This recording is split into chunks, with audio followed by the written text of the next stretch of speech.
नमस्कार, nation 24x7 पर आपका स्वागत है। मैं हूं विठल गोस्वामी और आज हमारे साथ मौजूद हैं तेज नारायण पांडे जी और पवन पांडे। सर, आपका बहुत बहुत स्वागत है जी। धन्यवाद। पहले मैं आपका परिचय करा दूं। तेज नारायण पांडे जी अयोध्या की सदर विधानसभा सीट से भाजपा की लगातार 5 बार के विधायक लल्लू सिंह को पराजित करके भाजपा का एक बहुत ही मजबूत किला, जो कि 1992 में विवादित ढांचे के विध्वंस के बाद से लगातार भाजपा का एक बेहद मजबूत किला बना हुआ था, उससे 2012 के चुनावों में उन्हें मात देकर विधायकी जीत कर लखनऊ आए थे। बात करते हैं इनसे आज के राजनीतिक परिदृश्य में। सर, जिस तरह से आजकल रोजगार को लेकर के समाजवादी पार्टी ने सरकार के खिलाफ एक व्यापक रूप से आंदोलन छेड़ा हुआ है, यह आंदोलन कहाँ तक जाएगा? ये आपकी विशेष रूप से मांगे क्या है? बेरोजगारी दर को लेकर के, बेरोजगारी जिस प्रकार से बढ़ रही है, सरकार के प्रति सरकार से आपकी क्या अपेक्षाएं हैं? नरेंद्र मोदी और योगी आदित्यनाथ की सरकार ने पूरे देश के हाथ में, खासकर नौजवानों के हाथ में कटोरा थमा दिया है। नरेंद्र मोदी जी को 6 साल से ज्यादा हो गया प्रधानमंत्री रहते हुए, और उत्तर प्रदेश में योगी आदित्यनाथ जी को 3.5 साल से ऊपर हो गया है। ये पूरे प्रदेश और देश के नौजवानों को रोजगार दे पाने में अक्षम है। प्राइवेट कंपनियां बीटेक, एमटेक, बीबीए, एमबीए के नौजवानों को जो रोजगार पाए थे उनको निकाल रही हैं। सरकारी वांट इनके पास कोई है नहीं, निकालते ही नहीं है। जो निकालते हैं वो कोर्ट में अटक जाती है। और जुमलेबाजी इनकी है कि हर साल ये 1.5 करोड़ 2 करोड़ नौजवानों को बताते हैं हमने रोजगार दिया है। अब ये बीटेक, एमटेक, एमबीए किए हैं नौजवानों से फावड़ा भजवाना चाहते हैं मनरेगा में, और मनरेगा में फावड़ा भाजने को रोजगार समझते हैं। तो मैं इनके ऐसे रोजगार की निंदा करता हूं। और जब इन्होंने एक ढकोसला किया था दिया जलाने का, थैया पीटने का, घंटा बजाने का, केवल जनता को उलझाए रखना चाहते हैं बेवकूफी की चीजों में। तो इस बार प्रदेश के नौजवानों ने भी इनको थालियां बजाकर, घंटा बजाकर और दिया जलाकर एहसास करा दिया है कि अगर हम तुम्हारे जुमलेबाजी में आकर बजा सकते हैं तो तुमको हटाने के लिए भी तुम्हारा बाजा हम बजा सकते हैं। अच्छा, दिया और उन्होंने, पूरी बात सुनिए, और उन्होंने भारी संख्या में नौजवानों ने पूरे प्रदेश के थाली बजाया, दिया जलाया और इस बात का आह्वान किया है कि तुमको जितनी ताकत से लाए थे उतनी ताकत से हटाकर तुम्हें जमींदोज भी कर देंगे, क्योंकि तुमने नौजवानों को ठगा है, नौजवानों को रोजगार नहीं दिया है। और आप खुद बताइए, बीबीए, एमबीए, एमएससी ला करने के बाद आप बताते हैं पकौड़ा तलना भी रोजगार है। अगर हमें पकौड़ा तलना ही रोजगार है तो योगी मोदी सरकार की क्या जरूरत है? उसमें उनका कौन सा योगदान है? रोजगार का मतलब क्या सिर्फ एक सरकारी नौकरी ही होता है? क्या स्वरोजगार नाम की अगर कोई जिस प्रकार से योगी और मोदी उस चीज को अभिव्यक्त कर रहे हैं कि स्वरोजगार व्यक्ति को आत्मनिर्भर बनना है, स्वरोजगारित होना है, क्या सरकारी नौकरी ही केवल एक रोजगार का पर्याय है? सरकार टैक्स लेना बंद कर दे, आत्मनिर्भर हो जाए। नहीं, टैक्स लेना तो सर एक देश को चलाने के लिए, सरकारी योजनाओं को चलाने के लिए तो सरकारी नौकरी देना नहीं है। लेकिन सरकार जो लेबर टैक्स और जो सरकार की जिम्मेदारी क्या है? सरकार की जिम्मेदारी क्या? पकौड़ा तलना बताना। सरकार की जिम्मेदारी क्या? मनरेगा फावड़ा भजवाना। सर, एक बात मानते हैं, सरकारी नौकरियां सीमित है या नहीं? सरकार के पास कुछ है कि नहीं है? बिल्कुल, सरकार को तो अपना रोजगार प्रोवाइड 3.5 साल में कितनी नौकरी दिया बताइए? वो तो सर उनका मैटर है, वो तो वो बताएंगे सरकारी आंकड़े। जब आप ये बता रहे हैं कि सरकार, मैं बता नहीं रहा हूं, पूछ रहा हूं। हाँ, तो जो आप पूछ रहे हैं उसी का उत्तर दे रहा हूँ। सरकार ने कितनी सरकारी नौकरियां दी? आप जवाब दीजिए। 3.5 साल में कितनी नौकरी दी? हम भी जानना चाहते हैं ना, हमारा सवाल यही है। ये तो उनके सरकारी आंकड़े बताएं। हाँ, तो सीमित कितने हैं, कितनी दी बता दीजिए, बता दीजिए। ये सर उनके सरकारी कुछ नहीं, केवल ये सरकार जनता को बेवकूफ बनाने में, जुमलेबाजी करने में व्यस्त है। इस सरकार के पास कोई रोजगार की ठोस व्यवस्था नहीं है, चाहे प्राइवेट सेक्टर हो, चाहे सरकारी सेक्टर हो, या विभिन्न सेक्टर जिनसे नौजवान पढ़ लिख कर रोजगार कमाते हैं, कहीं कुछ नहीं है। इन्होंने प्राइवेट सेक्टर के बड़े उद्योगपतियों की 2 बार सबमिट किया और हर बार ऐलान हुआ इतने लाख करोड़, इतने हजार करोड़ उद्योगपति आएंगे उत्तर प्रदेश में, ये होगा वो होगा। आज तक एक ईंटा नहीं रखा गया, केवल देश को बेवकूफ बनाया, उत्तर प्रदेश की जनता को छला और ठगा है। इनके पास कोई योजना नहीं, केवल जुमलेबाजी की सरकार है और जनता इन जुमलेबाजों को इस बार हटा देगी। लेकिन मोदी जी तो कह रहे हैं कि मेक इन इंडिया के तहत भारत में बहुत ज्यादा इन्वेस्टमेंट हो रहा है, हमारा फॉरेन एक्सचेंज का जो स्टॉक है वो भी लगातार बढ़ता चला जा रहा है। मोदी जी से पूछ के उस सूची का नाम बताइए कंपनियों का जो आई है। मेक इन इंडिया के तहत किसी भी तरह की कंपनी का एस्टेब्लिशमेंट हुआ है, ये आप नहीं मानते? मैं पूछ तो रहा हूँ आप ही से कि अगर आप मुझसे बता रहे हैं मोदी जी ने कहा ये हुआ है, तो हम भी ये जानना चाहते हैं मोदी जी उन कंपनियों की सूची जारी करें जो विदेशों से ला करके उन्होंने देश में लगवाया, जो उद्योगपतियों से ला करके इस देश में लगवाया हो कंपनियां और जहां लोग रोजगार पाए हो, उन कंपनियों की सूची मोदी जी जारी करते हैं, योगी जी जारी करते हैं। हम भी जानते हैं भाई कहाँ रोजगार दिया है। बल्कि मैं तो ये कहूंगा कि देश के उद्योगपति देश छोड़ के विदेश चले गए, इनकी कारगुजारियों के नाते, इनकी लचर व्यवस्था के नाते इन्होंने देश के उद्योगपतियों भगाया, और बाकी जो इनको हेलीकॉप्टर जहाज देने वाले उद्योगपति हैं, चंदा देने वाले उद्योगपति हैं, उनको ये पाल पोस रहे हैं, अडानी अंबानी को पाली पोस रहे हैं। लेकिन सर पिछले 6 महीने में तो पूरे विश्व में, पूरे वैश्विक स्तर पर बेरोजगारी दर बढ़ी है। एक ऐसा हम लोग महामारी के दौर से गुजर रहे थे कि पूरे विश्व में बेरोजगारी दर इतनी बढ़ी है, तो क्या भारत में बढ़ना ये कोई आपको अपवाद का स्वरूप नहीं लगता है? मैं 6 महीने की बात ही नहीं कर रहा हूँ, मैं तो मोदी जी के पूरे 6 साल के कार्यकाल और योगी जी के 3.5 साल की कार्यकाल की बात कर रहा हूँ। मैं 6 महीने की बात ही नहीं कर रहा। 6 महीने तो पूरी दुनिया परेशान है, लेकिन उसके पहले उन्होंने क्या किया बता दीजिए। प्रधानमंत्री कौशल विकास योजना जो चली थी उसका क्या रिस्पॉन्स है? देश के प्रधानमंत्री, देश के उत्तर प्रदेश के मुख्यमंत्री, इनकी सारी योजनाएं केवल कागजों तक सीमित हैं। केवल मीडिया जगत जो विज्ञापन के डर के मारे उनकी खबरों को छापता और दिखाता है, वो केवल अखबारों में उनका हजारों करोड़ का गुणगान करता है और जमीन पर कहीं कुछ नहीं है। जनता भुखमरी के कगार पर है, बेबस है, लाचार है। इनके सारे आंकड़े केवल अखबार और कागजों फाइलों में सीमित हैं। बाकी जनता भुखमरी के कगार पर है, ये आप जान लीजिए। अच्छा, सरकारी एग्जाम होते हैं, सरकारी नौकरियां भले सीमित हैं, लेकिन उन सीमित नौकरियों को लेकर के जो एग्जाम होते हैं, उन एग्जाम्स के रिजल्ट बहुत देरी से आते हैं। तो इसको लेकर के विपक्ष क्या कर रहा है? विपक्ष ने क्या सरकार से इसके प्रति कुछ सवाल किए? सवाल करने पर विपक्ष की सरकार पर, विपक्ष के नेताओं पर मुकदमा दर्ज कराती है, जेल भेजती है। इसमें भी लूट कर रही है केंद्र प्रदेश सरकार। ये फार्म इतना महंगा देते हैं नौजवानों को, ढेर सारा पैसा इकट्ठा करते हैं, ना उसके बाद एग्जाम है ना रिजल्ट है, नौजवान को ठग लिया। ठगों की सरकार नौजवानों को ठग रही है। सर, फॉर्म की कीमत तो पूरी तरह से एक आरक्षण के जातिगत पूरे स्ट्रक्चर पर डिपेंडेंट है, जो कि जनरल कैटेगरी के लिए जो फॉर्म 1000 रुपए का है, हो सकता है SC ST वालों के लिए फॉर्म सिर्फ 200 रुपए का हो। तो ये तो बहुत पहले से चला आ रहा है। पता करिए इधर 6 सालों में क्या है।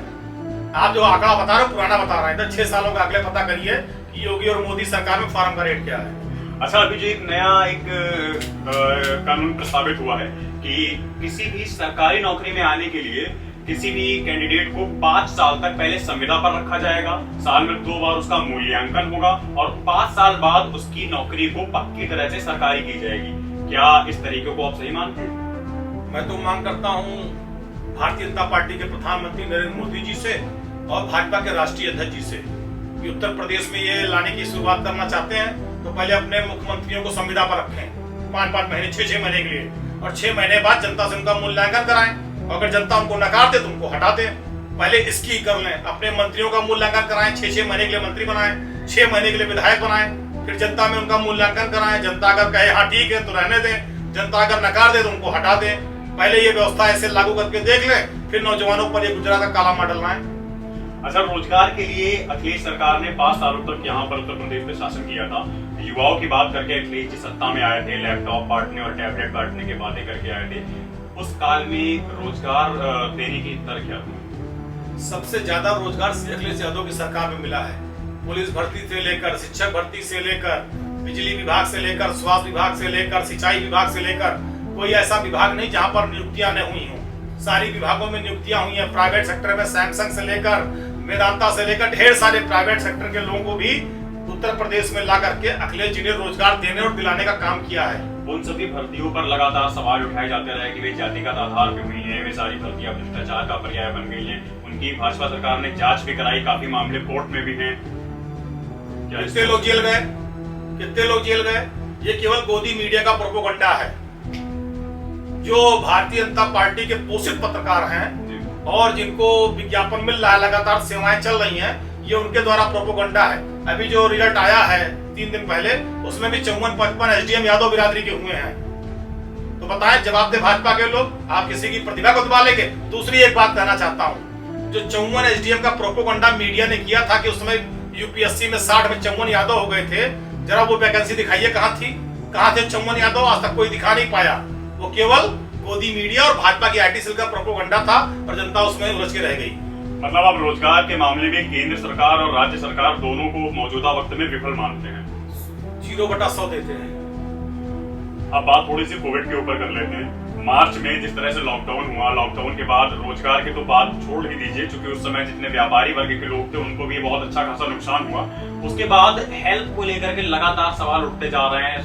राज्य सरकार कह रही है कि हम जांच में पूरे देश में नंबर 1 पर आए, हम रोज 1 लाख से ऊपर सैंपल लेते हैं, और उसके बावजूद यूपी में लगातार कोरोना के केस बढ़ते चले जा रहे हैं। स्वास्थ्य सुविधाओं को लेकर के क्या विचार हैं आपके? भारतीय जनता पार्टी ने आपदा को अवसर और अवसर को लूट में परिवर्तित कर लिया है।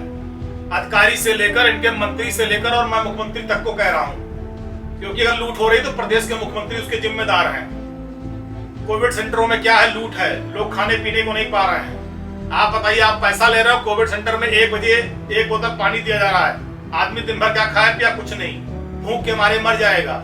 प्राइवेट नर्सिंग होम लाख रुपया, 4-5 लाख रुपया जमा करा रहे हैं गरीबों से कोविड के नाम पर, और किस तरह से किट खरीदने के नाम पे घोटाले हुए हैं। आप बताइए, जब आदमी का जीवन यापन, पूरी जिंदगी पूरे देश में दांव पे लगी है, पूरे विश्व में दांव में लगी है, उसमें भी इनके अधिकारी कमाने में और घसोटने में मस्त हैं। तो उत्तर प्रदेश की जो भाजपा की सरकार है, ये इस आपदा के अवसर को भी लूट में परिवर्तित कर दी है। ये उनके लिए कष्ट का अवसर नहीं है, ये इनके लिए लूट और मालामाल होने का अवसर है, और पूरी भारतीय जनता पार्टी की सरकार लूट में व्यस्त है। लेकिन योगी जी तो और उनके रोज के जारी सरकारी आंकड़े तो ये बता रहे हैं कि यहाँ पर कोरोना से रिकवरी का रेट बहुत अच्छा है, यहाँ पर फूल की सैंपलिंग हो रही है, और जिस तरह से यहाँ पर टेस्टिंग हो रही है और बढ़ते हुए कोरोना के मामले देखा जाए, मृत्यु दर के मामले में यूपी बहुत पीछे है। उनके हिसाब से तो स्वास्थ्य दर बहुत अच्छी चल रही है। क्या आपको नहीं लगता कि लगाए गए मतलब आरोप एक पक्षी है या राजनीति से प्रेरित है? योगी जी के सरकारी आंकड़े कौन देता है? उनके अधिकारी देते हैं। सरकारी की हैसियत है, गलत दे देगा। जो योगी जी चाहेंगे वही देगा ना, वही दे रहा है। मतलब आपकी नजरों में उन सरकारी आंकड़ों में सत्यता नहीं? अरे झूठ का पूरा पुलिंदा है, पूरी सरकार ही झूठ पर आधारित है। चलिए मैं आपको दिखाऊं, लोग गली गली मर जा रहे हैं कोरोना से, कहीं कोई दवा इलाज नहीं है, टेस्ट की कोई सही समुचित व्यवस्था नहीं है। केवल आपके क्षेत्र में क्या व्यवस्था है? कुछ नहीं है। कई लोग यहाँ मर चुके हैं कोरोना से। अब तो सबसे बड़ा संकट इस बात का, अगर किसी को और भी कोई बीमारी है, अगर वो अस्पताल चला जाए, डॉक्टर लेते नहीं है, पता लगा जब तक उसकी कोविड जांच हुई, हार्ट अटैक से मर गया। आपके क्षेत्र में फूल सैंपलिंग नहीं हुई? फूल सैंपलिंग उतनी हुई जितना फूल बना सके, ये बढ़ते जानो। कोविड को लेकर के, रोजगार को लेकर के, दोनों ही मामलों में आपने सरकार को बिल्कुल शून्य अंक दिया है। मैं नहीं दे रहा हूँ। अयोध्या फैजाबाद टहलो, जनता बताई देगी। लेकिन अयोध्या से जुड़ा हुआ एक बहुत पुराना मामला, जो कि भाजपा का चुनावी मामला भी था, राम मंदिर का मामला, इन्होंने उस वादे को कागजों से उठा करके वास्तविकता में बदल दिया है। क्या ये भाजपा सरकार की एक सफलता आप मानते हैं? मैं आपकी बात से बिल्कुल सहमत नहीं हूँ। इसमें भाजपा क्या रोल है? ये तो फैसला सर्वोच्च न्यायालय ने दिया है, और सर्वोच्च न्यायालय ने फैसला दिया, सबको मंजूर है। जो लोग कानून मानते हैं, 30 सालों तक उसकी कानूनी पैरवी करना, उसको राजनीतिक रूप से कानूनी पैरवी भारतीय जनता पार्टी ने नहीं की है। जो संत महंत लड़ रहे थे उन्होंने पैरवी की है। भाजपा ने तो केवल राम के नाम पे रोटी से की है। भाजपा ने कुछ नहीं किया। भाजपा ने तो केवल राम के नाम का बाजारीकरण किया है, बल्कि राम का सबसे ज्यादा अपमान यही करते हैं, राम नाम जपना, पराया माल अपना, इनका कुछ ही नहीं है। क्या मंदिर बनने के बाद, अगर मैं एक सवाल करूं, आए थे यहाँ पर धूम पूजन करने के लिए, मामूली अयोध्या का अपमान किया। अयोध्या में इतने ढेर सारे कर्मकांडी ब्राह्मण, इतने ढेर सारे संत महंत हैं, किसी को इतना ज्ञान नहीं था भूमि पूजन करा सके। आप दूसरे प्रदेश से भूमि पूजन के लिए संत ले आए। सर वो तो एक उन्होंने काशी के जो भी पंडित वगैरह बुलाए, वही आए थे। आपने अयोध्या का क्यों व्यक्तिगत है? अयोध्या मोदी जी का व्यक्तिगत है, देश का मामला है। अयोध्या मोदी जी का व्यक्तिगत मामला नहीं है।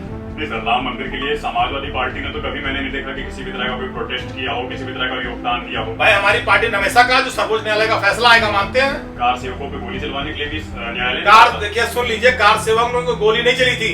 माननीय मुलायम सिंह यादव जी ने देश के संविधान और कानून का पालन किया था। अगर मोदी जी के आप इतने बड़ा बता रहे हैं राम मंदिर के भक्त थे, तो क्यों नहीं कानून का लोकसभा में कानून बना दिया होते? जनता बड़ा मर्द वहां है, लोकसभा में कानून बना देते। जिस तरह से और मुद्दों पे कानून बनाया था, मंदिर मुद्दे पे कानून बनाते। जानते राम भक्त हैं, लेकिन इस मामले पे केंद्र सरकार का और प्रधानमंत्री का शुरुआत से कहना था कि वे न्यायालय के फैसले का इंतजार करेंगे। कभी उन्होंने इस मामले में ये नहीं कहा कि वे वहां पर मंदिर या विवादित ढांचे के गिरने के बाद उस ढांचे का पुनर्निर्माण करवाएंगे। हमने कब कहा? या समाजवादी पार्टी ने कब कहा? हम भी तो यही कह रहे थे, सर्वोच्च न्यायालय के फैसले का इंतजार करेंगे।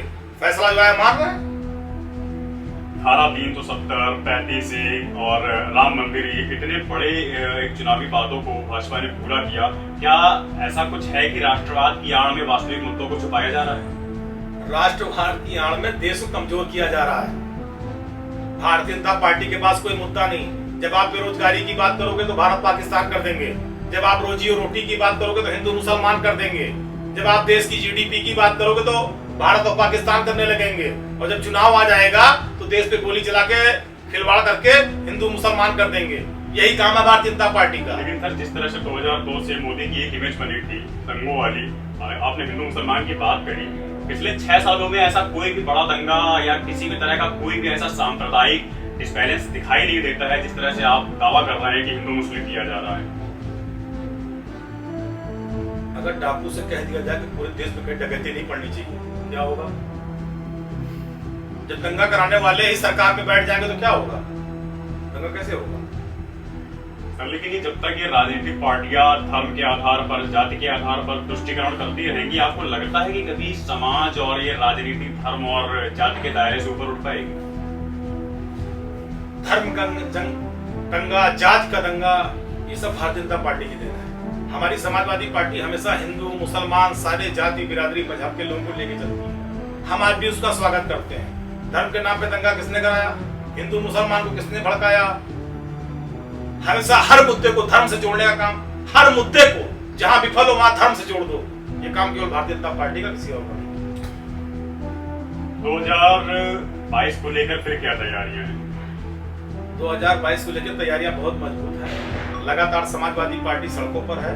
किसान, नौजवान, बेरोजगार, अगड़ा पिछड़ा, दलित, सारे जाति वर्ग मजहब में हम लोग काम कर रहे हैं और सारी बिरादरी, सारे समाज, सारे नौजवानों का भरपूर समर्थन मिल रहा है। और पूरा उम्मीद नहीं है, ये 100% तय है कि 2022 में योगी आदित्यनाथ की सरकार को उत्तर प्रदेश का नौजवान उखाड़ फेंकेगा और श्री अखिलेश यादव इस प्रदेश के मुख्यमंत्री बनेंगे। योजनाओं में क्या इस बार भी गठबंधन शामिल है? ये सारे फैसले हमारे राष्ट्रीय अध्यक्ष करेंगे। तो ये थे हमारे साथ तेज नारायण पांडे जी। आप देख रहे थे नेशन 24/7। अगर आप हमारा वीडियो YouTube पे देख रहे हैं तो हमारे चैनल को सब्सक्राइब करें। अगर आप Facebook पे देख रहे हैं तो वीडियो को लाइक करें और शेयर करें।